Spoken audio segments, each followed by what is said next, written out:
غلطی سے حضرت فاطمہ کے جہیز کو جہیز کہہ دیا گیا۔ وہ جہیز کیا تھا؟ ایک پیسہ بھی حضور کے اپنی جیب سے نہیں تھا۔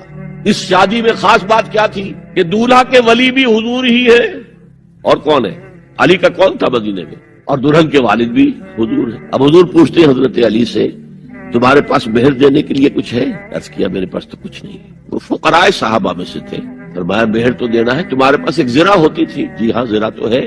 انہوں نے یہ سمجھا زرہ تو جہاد کے لیے ہے، کوئی وہ دولت تو نہیں ہے۔ فرمایا جاؤ اسے بیچو یا گروی رکھ کے قرض لے کر آؤ۔ وہ گئے، حضرت عثمان نے خرید لی اور کچھ دنوں کے بعد واپس کر دی ہدیتاً، یہ زرہ میں ہدیہ آپ کو کر رہا ہوں۔ اس وقت اگر کہتے چھوڑو علی، کہاں تو لو میں پیسے دے دیتا ہوں تمہیں، تو ان کی طبیعت پر بار ہوتا۔ اس پیسے سے حضور نے کچھ پیسے گھر بھیجے اندر، دلہن کو ذرا تیار کر دیا، اور کچھ پیسوں سے وہ ایک گدا جس میں کھجور کی کھال بھری ہوئی تھی، اور 2 تکیے جس میں کھجور کی کھال بھری ہوئی تھی، ایک مشکیزہ کنویں سے پانی تو لانا ہی ہے نا، ایک چکی جو ہو یا گیہوں ہو پیسنا تو ہے نا، کوئی 1-2 برتن، اور اللہ اللہ خیر صلی اللہ، یہ تھا جسے جہیز کہتے ہیں، جس میں ایک پیسہ بھی حضور کا شامل نہیں ہے۔